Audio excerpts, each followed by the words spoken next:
Is it? Oh, welcome to the Rouge Rug Club podcast again. So we've got a special guest this week, haven't we, Martin? We sort of wanted somebody who looked. I keep trying to say, what's that new word for trendy? It's not woke, but you look. Like when you drink like cocktails in Shoreditch, and I know what you mean. just said it. He's come up. The beard. Yes. What? In fact, that comedian sort of called you out for this as well, didn't he? Well, the nickname, everyone can see him saying I look like bloody Ramesh Ranganathan, a white version. Famously, Kirk Jones once on tour when he was a single man, he was chatting these girls up in a nightclub in Torquay, and this is around 2004, so literally 20 years ago. So the statute of limitations on all sorts of things has passed. And I walked over, always surprising. Kirk always did quite well with the women, ladies on tour. And I walked over and he goes, he's just told us he's the white version of Eminem. And then I turned around to Kirk and said, Eminem is white? And he went, exactly. And I sort of trying to say he's Eminem to them kids, to them girls. Well, I don't know if that was to impress them. I mean, they were saying that it was a bit of a weird thing to say that he was the white version of Eminem, given that Eminem is white. But there you go. Isn't he more M&Ms nowadays? Kurt? He does. He sort of does. He looks very similar, Kirk does, to when he was. He sort of never really changed. I don't think he's really aged. I guess he's got less hair, but he sort of has always had the same sort of physique and look, really. Anyway, we actually didn't introduce you there. It's Ollie Howard, second team stalwart, coach of Rouge under 11s, wife of Anne Howard, social media guru, and Rouge Rugby Club's women's player, albeit mainly for Stone currently. What a great sort of women's touch as well. Yeah, all of that sort of stuff that the Howard family are involved in. And I think, this is your second season playing, Ollie? Yeah. Back. And he's had more injuries than not dinners since. Yeah, but it's not stopped me though. I haven't had to come off for a game yet. Yeah, he's played more games this season than a certain Jack Appleby, who's also. I've played more first games last season than Jack did. That's a lie. Yes, I always sort of forget that. Right, is that when we look back on last season, lots of what you might call traditional second team players, and I don't know if there's an insult in there somewhere, but ended up playing quite a lot of first team games. You must have got about 4 or 5. Ollie, I'd say, would it? It was all the really pain in the arse to get to. Games. Well, I probably played, like, when I first started playing Rouge Rugby Club around 2002, 2003, right? Like anyone who was new, and has always been the case, I was straight in the first team. It didn't take them long to realise, and then I wasn't, and then I was in the second team. However, I've probably played eight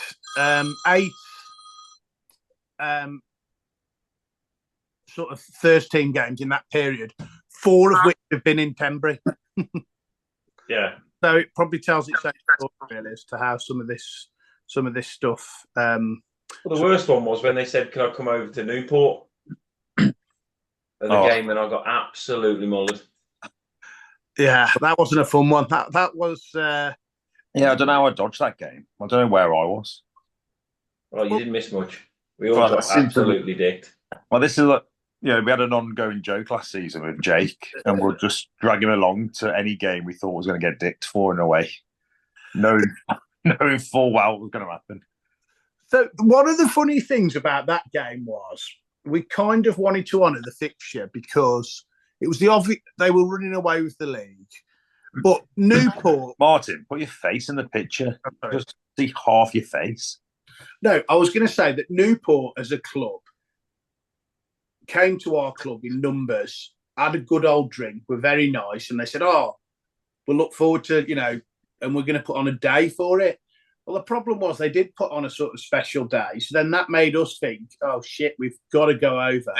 I think it was the last day of the Six Nations as well, and we'd virtually got the availability was utterly horrendous. It wasn't helped by the fact that I think Newport had beat Handsworth like 90-0 the week before. Maybe it was 100. I don't know. It was some horrendous scoreline. Yeah. And then we received a message from Newport to the effect of, don't worry, we're not going to be looking to run a score up against you. And I think you're right in saying that their policy on the day was when they kicked the ball through the posts, rather than running for it, they would walk for it. And it only ended up being like, somebody will be able to set the record straight, like 60 points to 0 rather than... No, it was 100. It wasn't 100. Definitely wasn't 100. I don't think we got beat up by 100 last season, did we? No, we did. We almost did against Bromyard. And by the way, we've been worse than last season. I mean, I've been in a season where we've lost 97-0 and 104-3 or something daft. Oh, yeah. So last season was actually not the worst season I've played in. I mean, I've played here long enough to have the worst seasons, which is probably telling of my age more than anything else. Yeah, grassroots rugby union, you've got to embrace getting dicked, haven't you, really? Well, it's that. So I was saying to one of the players at Shaw Saturday, or if you're watching it, Saturday. Yes. Watching it's a different day. And I says, it'll be a different game when you come to our place. I says, we all just lose away, don't we? That's what we do. You win at home, lose away. Yes. And the team who gets the same team out, home and away, will win the league. That's just how it's going to happen. Oh, no, 100%. And well, that moves on to yesterday. It was a day of mixed results for the club, because actually, can I just say, it was a strange set of results. Like, I'd understand. So the first team obviously lost by quite a lot. Was it 56-12, something down them lines? Yeah. And then the second team seemed to have completely flipped that scoreline on its head, which is very unusual in these double-headed games. Normally, both teams lose or both teams win, or you have close games one way or the other. Not a big win and a big defeat. I mean, there's some confusion as to the score. I think the second team might have been 56-12. Yeah, so, it was. So literally an aggregate draw. Can we claim that? I'm sure there's a league where we can claim that. That second team league, did you get 2 points for an away game? There are lots of. We'll come on to this in a while, but there are some rules in the second team league that sort of are a bit strange. But yeah, I mean, starting with the second team game, Ollie. I mean, Eccleshaw were missing a few, so we lent them a few. But it was an emphatic win. But what did you make of it? It was. I think the first 5 minutes. I don't know what their players. I don't know if they were all backs, and obviously it was uncontested scrums. But I mean, they had some big lads, but they're rooks. They'd ruck really well, but like me and Ivan, you could literally just go through two of them. The amount of rooks I cleared on my own. They had great positioning, but they just railroaded through them. I don't think we lost a ruck. We were the rucking kings, were we? Yeah, it seemed to be, but it was you dive in thinking some resistance, and you just went straight through them. I'll tell you who was surprisingly good rucker, and from nowhere was David De Bron. Yeah. Did you notice that? He was almost in every. It seemed to be in every ruck. Who is this David De Bron? David, he's been, well, you won't know him because he's been training all summer. But I'm a 40-year-old man. I know. So he's new to the club.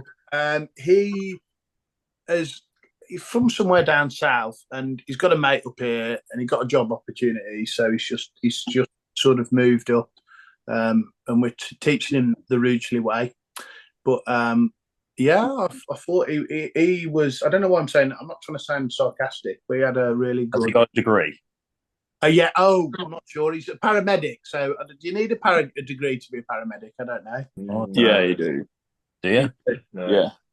You don't need a degree. You can get a diploma because you don't need a No. degree to be a nurse. No, it's not. They've changed it. You need You to have to go through. Yeah, you have to go through university straight away, or you go through trust recruitment, and you still have to do a year at university to get a degree, so you can learn how to. You can do it through diplomas as well at university.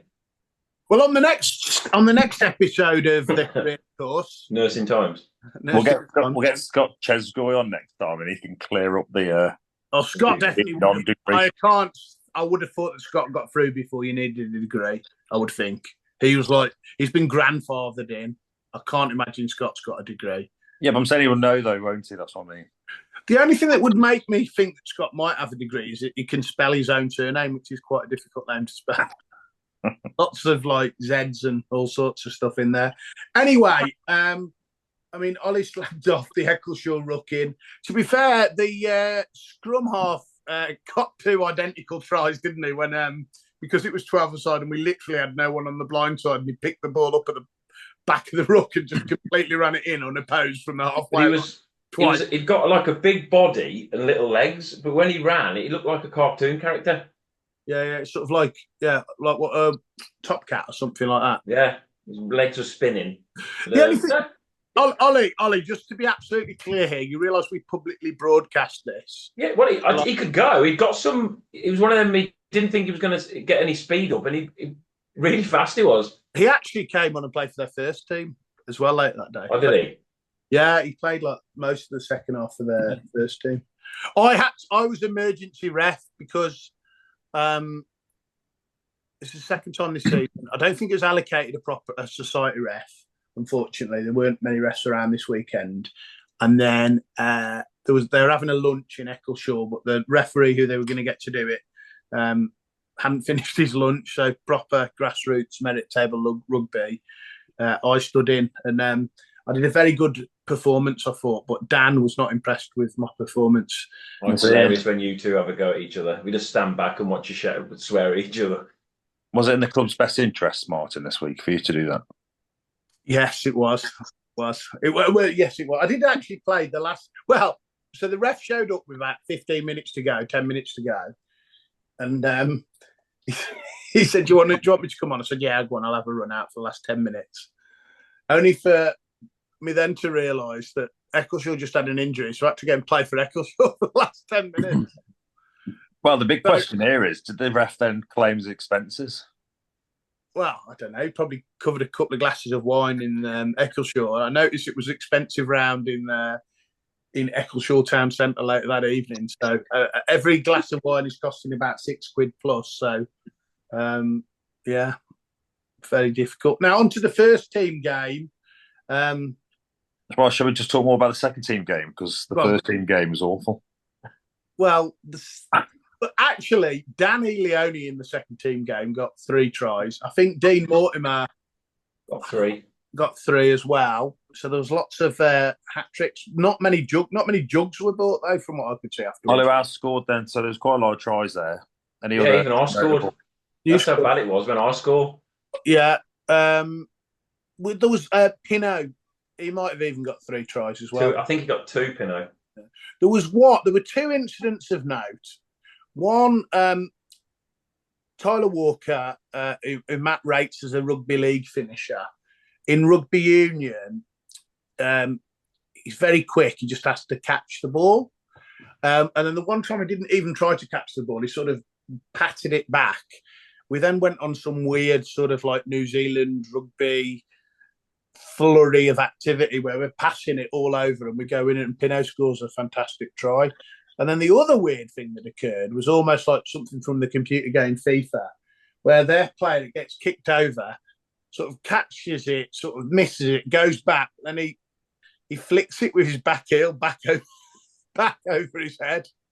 Unfortunately, only for one of his own players to catch it in an offside position. But if that hadn't have happened, it would have been one of the best bits of skill I'd ever seen on a rugby pitch. No, I do rate Tyler Walker's finishing. Yes. Give him a bit of space. He does seem to score plenty of tries, doesn't he? I'm sure last season he scored a few tries as well in the rugby league. And rugby union, when we went, he's just very, very quick. I think that's the thing, deceptively quick. and he's so skinny that people think, well, how can he be that? He scored 2 tries in our club game against Cannock as well. That was like in the last season as well. He did. Yeah. Let's say a bit of space. He does seem to score. Yeah. I mean, he must have got, of course, across the course of the rugby league season, he must have scored 4 or 5 times now. Something of that. So yeah, I'd imagine so. So we're gonna skip past the first team game beyond saying. No, it was a decent enough game. I mean, they scored a couple of tries at the beginning, didn't they, Jack? And then we got a bit of a foothold in for our forwards play for a good 15, 20 minutes, and then all of a sudden it kind of you run out of puff, don't you? When you keep it tight, I think that's the problem. You can keep it tight as long as you can, and then eventually your forwards done all the work, and you just you're tired out. You're not doing a fat lot. Our forwards were taking it up, and we were busting holes, and we were, we caused a few injuries as well, and not that that's something to be proud of, but we were sort of super strong at the front, up front and up through the middle and stuff. So that was sort of our game we had to play. 80% of their tries came from scoring down one of the edges. Well, I think they realised relatively quick that we had an inexperienced backline and just plug it to the 13 who seemed to shrug off plenty of tackles. And then the wingers were quite good as well at finishing again. So it's kind of like, he's got 13, 14 was in a bit of trouble. And that 13 was a clever runner as well. He didn't just gas it. He held before feeding in those wingers. He was a strong lad, strong runner, but he was a clever player. Oh, he had a great handoff. I mean, not great for us, but he had a great handoff. Didn't Harry get into some weird sort of war of words? He tackled somebody, and literally as he went over, the bloke's studs almost went into his head as they both went like somersaulted over, and he literally foot went on the top of his head. No, but what I'm more talking about is his strange war of words with the 13 who scored 5 tries. Oh, I don't know. It was a good game to watch. Okay, you lost, but it was, as a spectator, it was a really good. It was a good game to watch. It was like constantly on. Rugby, the way that rugby does work, though, actually, sometimes if you can find a way to score, 2 tries becomes 3 tries before, like that landslide effect does happen. And when that does happen, actually the scoreline, I wouldn't say it flattened them because I thought they played well, but at the same time, we're probably better. Teams will look at that and think, oh, we got absolutely dicked this weekend. And it didn't, from the sideline anyway, I don't think it looked like that. Maybe it felt like that. I don't know. I mean, and again as well, you need to remember that. And I mean, kudos to those who did sort of step up and help us out from the twos as well. But again, we're missing 8, 9 first team players, and it was a dicking. I think we can say we got dicked. Yeah, we did. Yeah, we did. I think we look daft saying we did not get dicked. No, we did. We'll look at the score. We got dicked. Yeah. But it's like Jack said, it was a perfect storm of injuries and holidays and whatnot. And it's just what it is, isn't it? That's amateur rugby, I'm afraid. Sometimes we're going to have a good team. Sometimes we're not going to be as strong. Yeah. But I do think some of the lads who came in, I thought Kyle played well. Joseph had a strong shift. And I tell you who else I thought played really well was Drew.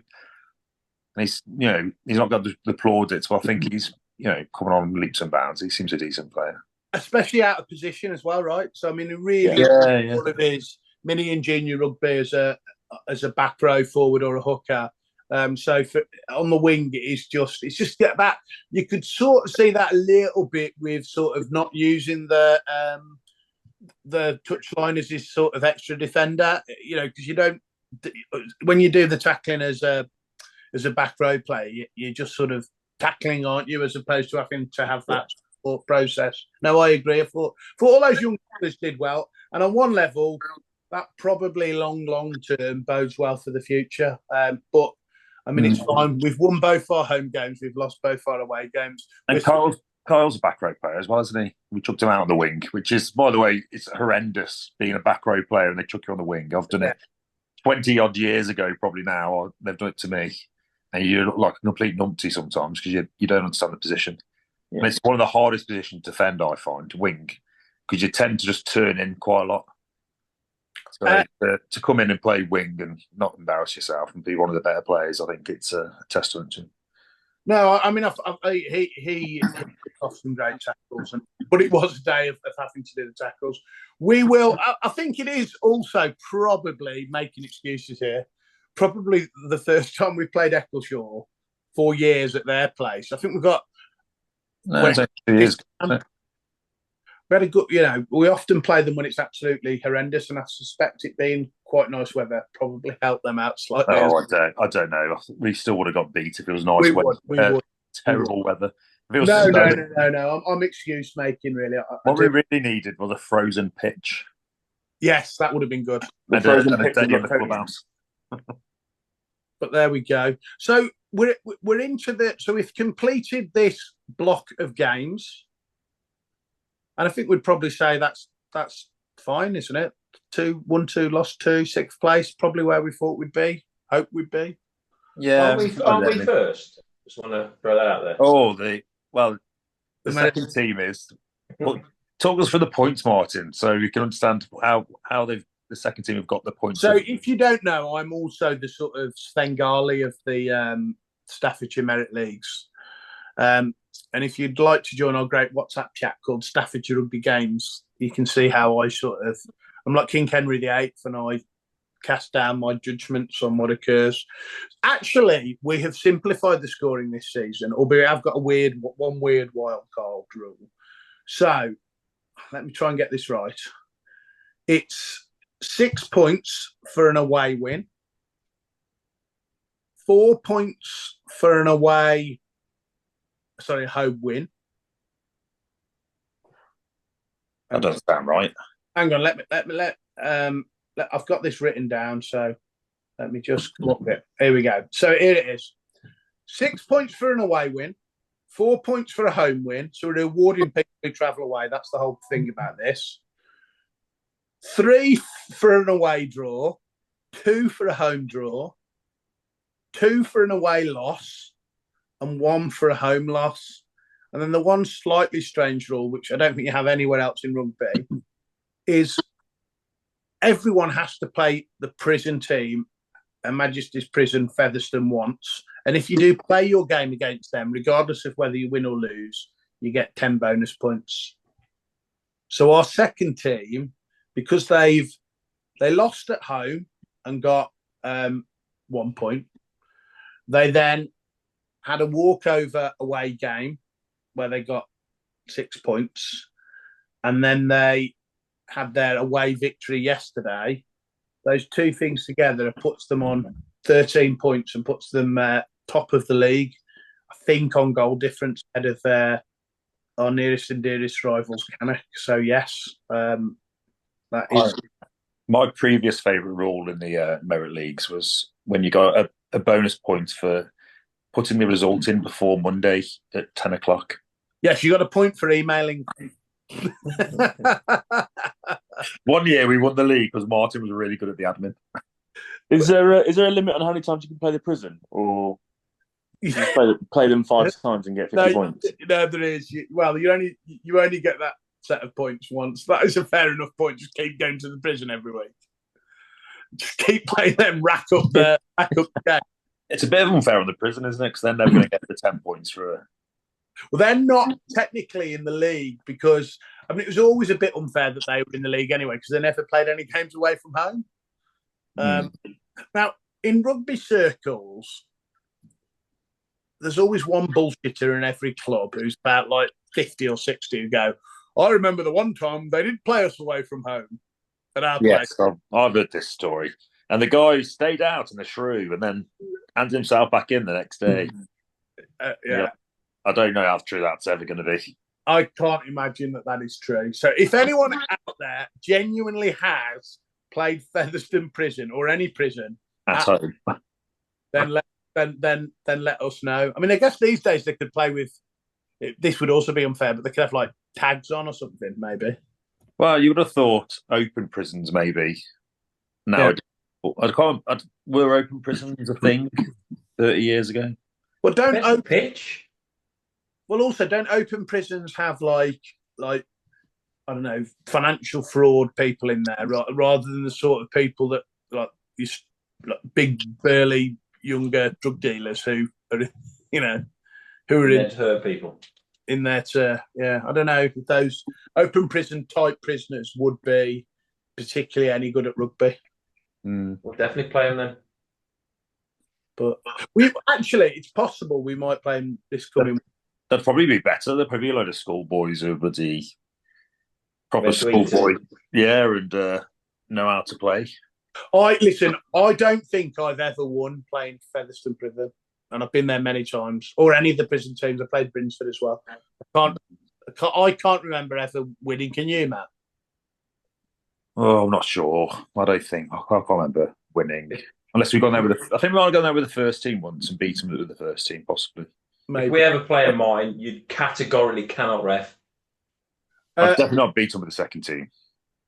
Well, also, let me just tell you, we've got to play them so we can get our 10 bonus points. And if we do... Probably takes the league. The only thing is, if we do win the league, we'll get no credit from Matt because he just calls it's not really a league. It's not really a league, is it? It isn't really. It's only really a league if you think you're going to win it. Then it's a real league.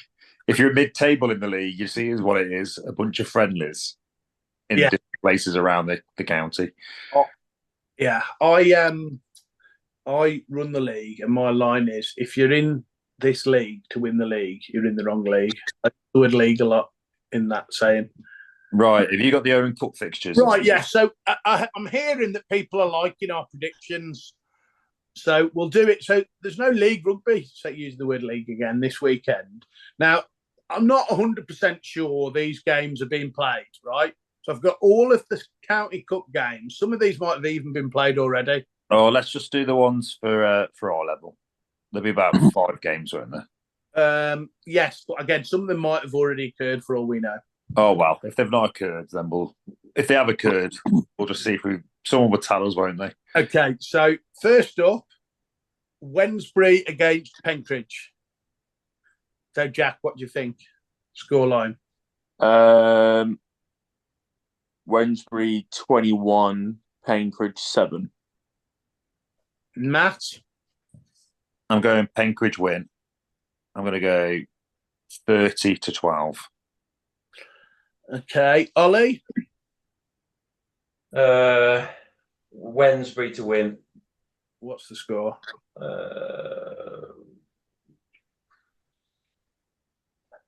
Should I go something ridiculous like 56-12? I'm going to go Wednesbury home walkover. That's we'll do that. That's one of the ones that's already happened. I don't know that is. No anyway, moving it on to Cannock versus Uttoxeter. Uttoxeter win by, I don't know, 38 points to 10. Matt? Oh, they've already played each other, haven't they? So Uttoxeter to win. Yeah. This is the problem with this. Was this a double up or not? They doubled up, yeah. Oh, well, get rid of that then, because we already know the result. Okay, and then, all right, well, here's here's one that hasn't been played yet that I know for sure. Stone against Eccleshall. Now, Stone, I think, started off with a couple of defeats, but then has sort of maybe has won a game recently. Did they win yesterday, Jack? Stone? I'll put it here one sec. I think they've got a win in there, Stone. Well, I'll go first then. Stone lost yesterday. I'd say Stone to win 15-7. Against Eccleshall? Yeah. Matthew? I'm going Eccleshall win 44-5. Yeah, I'm going to go. I think that's a comfortable win, unfortunately. I do quite like Stone, not everyone there, but most of them. I think that Stone 10, Eccleshall 50. Jack, have you done yours? No, I reckon Stone 15, Eccleshall 40. Okay, Next Stone one, have won a game. Stone won against Stoke. next game, Handsworth against Whittington. Against who? Whittington. Whittington, yeah. But there's a league between the two of them.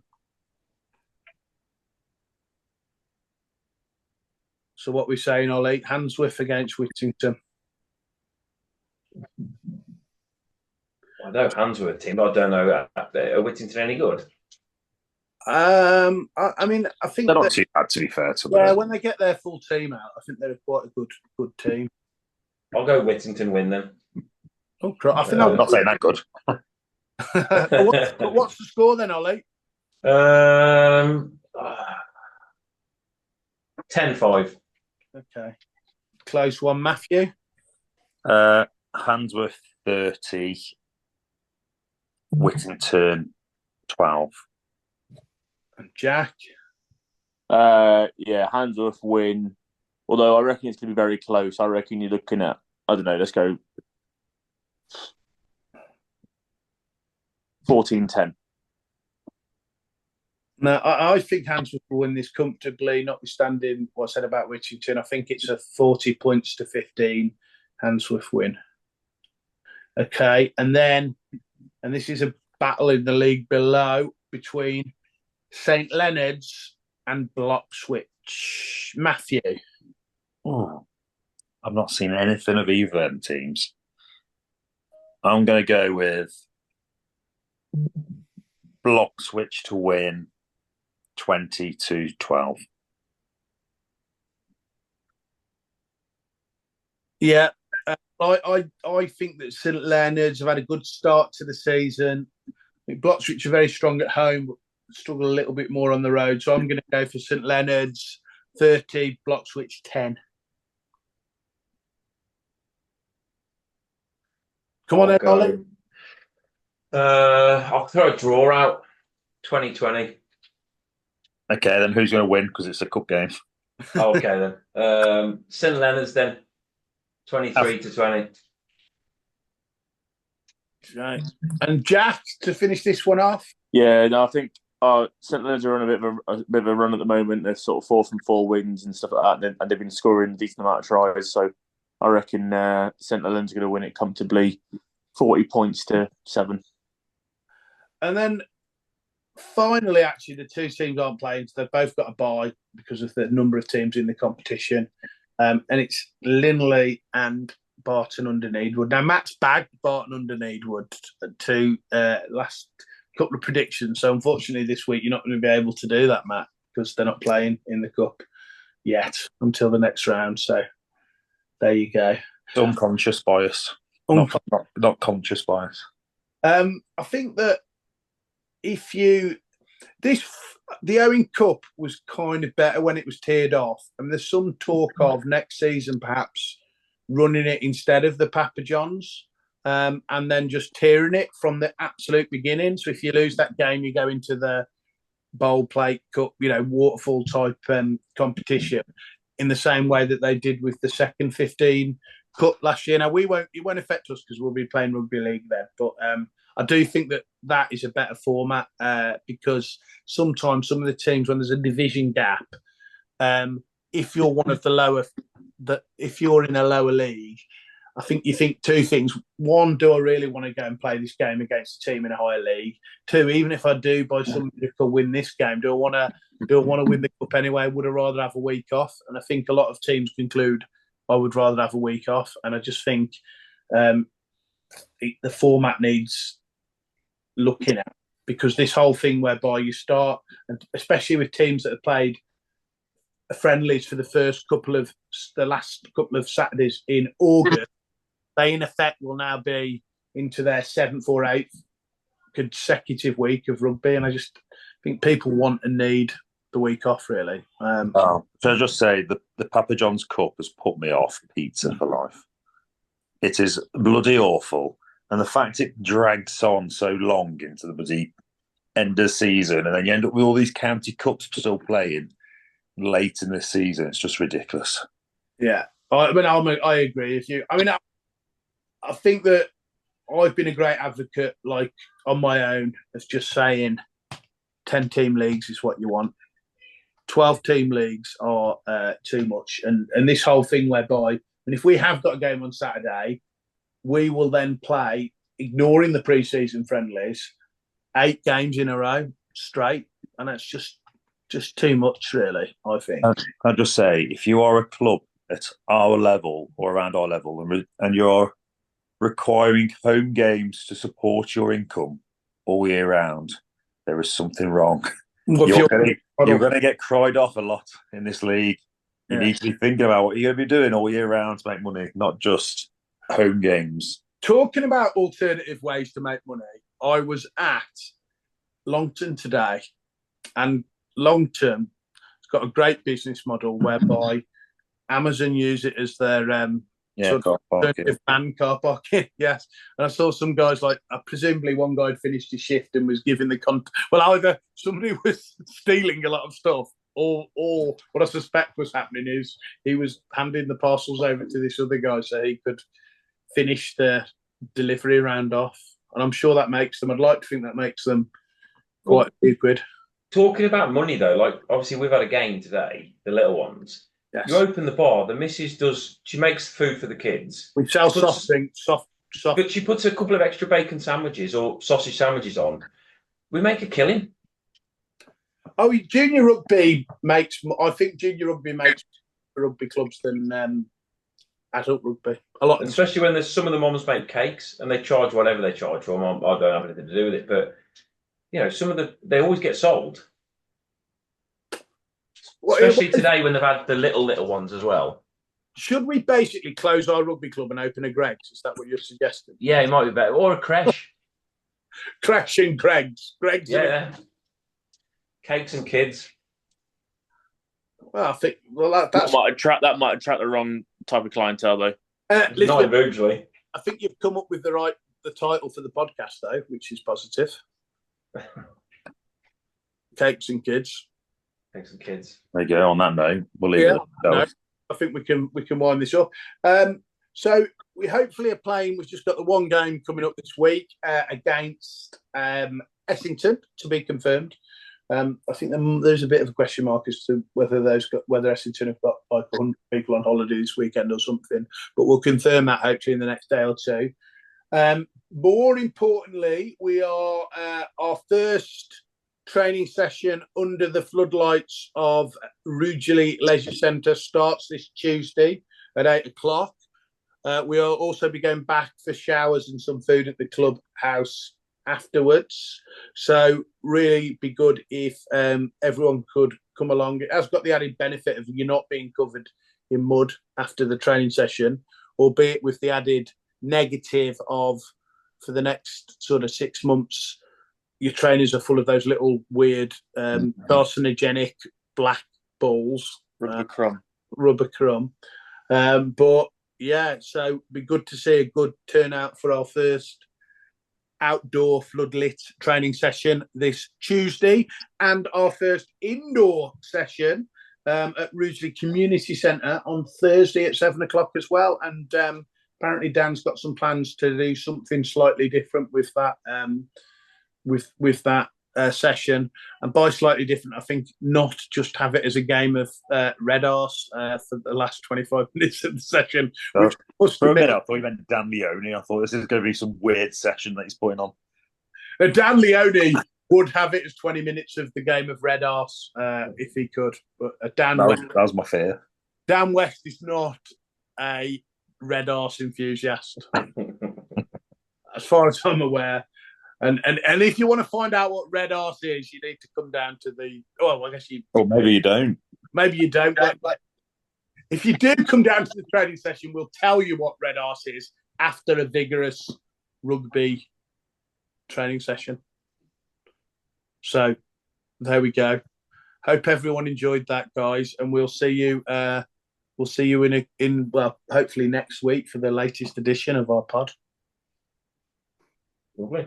Thank you. Hang on, I've got to work out how to. You can start, you can't stop it. Okay.